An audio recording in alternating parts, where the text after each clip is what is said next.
Ready? This is a multipolar motor neuron that's found in the spinal cord, exiting as a response in the CNS to some sort of stimulus coming in. It would be headed out of the CNS or spinal cord from either the lateral horn of the gray matter or the ventral horn of the gray matter, and it would be, if it's from lateral horn, headed out to involuntarily controlled smooth muscle, viscera or the organs, or it would be going to glandular tissue. If it's a multipolar motor neuron that's coming from the ventral horn, it would then be going to the skeletal muscle that's voluntarily controlled. We'll look at that on a spinal cord in a minute. This particular neuron is going to have always be the postsynaptic membrane, and the postsynaptic membrane in a synapse, because if you look, there are connections here, axon terminals that would be the presynaptic portion of the synapse. There are two types of synapses. They are either electrical synapses, which are rare and found in areas of the brain, or they're more common type that is a chemical synapse. And the connections that you see here for the presynaptic surface, which is these axon terminals, would be axosomatic here, which is a chemical synapse, axodendritic here, right here, axodendritic, and axosomatic are both chemical synapses that would involve the release of a neurotransmitter that would bind to the surface of this cell, and as it does so, it would open sodium channels, depolarize, and here in the axon hillock of this neuron, you would generate an action potential that's equivalent to all of these summed together integrated potential or multiple motor unit summation. This type, the third type, so we had axosomatic, axodendritic, both chemical, and this is a more of a electrical synapse. This is axo-axonic. This is like a wire-to-wire connection.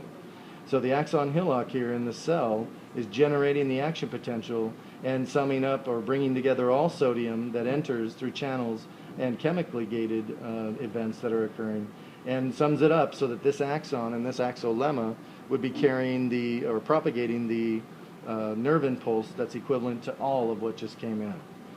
This cell is also specialized, like most other cells of your body, for protein synthesis. It's a protein factory, essentially, so its organelles are going to be designed and positioned around the nucleus so that that process can be easily facilitated. This cell would lack centrioles because it's not going to be able to mitotically divide. It's an amitotic cell, and so if this neuron cell body dies, you would have lost that neural pathway and synapse pathway forever. Inside the nucleus of this cell, as in every other cell of our body except for red blood cells, we would have all the DNA essential for protein synthesis to begin and transcription to occur. That DNA transcription bubble would open. The messenger RNA strand would be produced, a single-stranded product, substituting uracil for thymine and changing the code so that as soon as we have the mRNA strand and it leads through the nuclear pore complex, it'll hook up with the ribosomes on the rough ER most likely and begin assembly of an amino acid chain or protein product.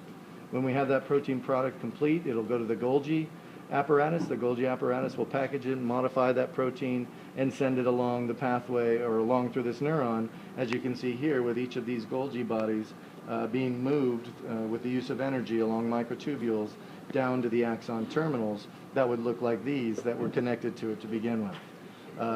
That whole process of movement is going to require ATP, and that's another whole model. What we wanted to discuss, though, is that this particular cell, since it's amitotic, does not have any centrioles, it's not going to form a spindle apparatus, and in addition, it would be located in a certain portion of the spinal cord because this is always a multipolar motor neuron, as evidenced by the myelination method that we see here, and the wrapping of this cell that we see around the axon and axolemma. This is a Schwann cell. The Schwann cell nucleus is seen here, and the surface of that Schwann cell is referred to as the neurolemma, and inside of it, the multiple layers of wrapping or myelination that occur would be surrounding the axolemma, or the surface of the axon where propagation of the action potential occurs.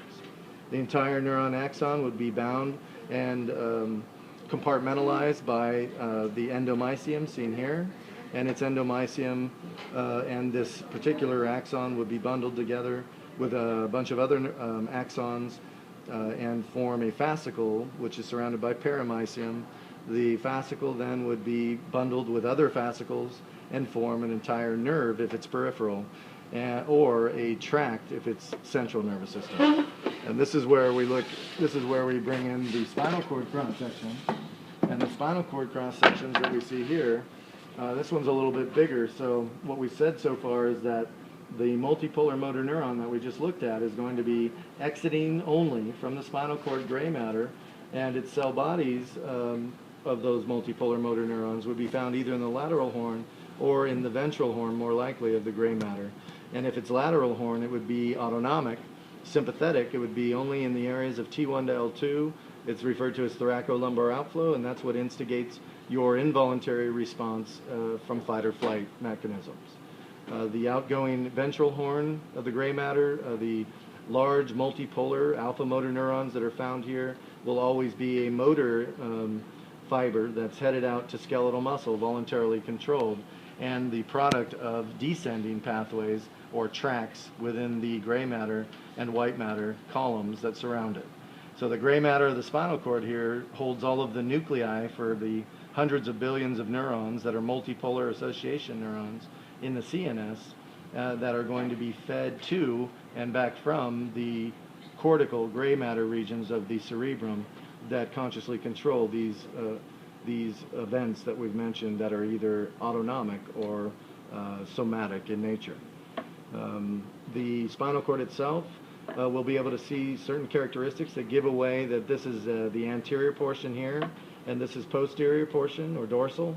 Those would include, of course, the fibers that are exiting and the shape and nature of the gray matter horns. This pointed horn is always a dorsal horn that's fed by unipolar afferent or sensory neurons whose cell bodies would be present in the dorsal root ganglia, and the fibers that are found here coming out of the ventral horn, as we said, would be multipolar motor neurons that are coming out toward skeletal muscle or from lateral horn to the viscera and involuntarily controlled structures. In addition, though, we have characteristics of the spinal cord itself that give away anterior-posterior, and that would be, of course, this ventral sulcus that we see here, the widened portion. That wider area is always anterior, and the dorsal fissure that we see here is going to be posterior. On either side, we have the layers or meninges that protect and house the spinal cord and brain. They would be the dura mater here, which gentle mother, that's the thick connective tissue layer that's outside.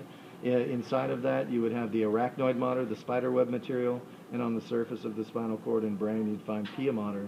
Each of these layers in between them would have fluid-filled areas that are filled with cerebrospinal fluid that protects and cushions the CNS vital structures. Have a good day.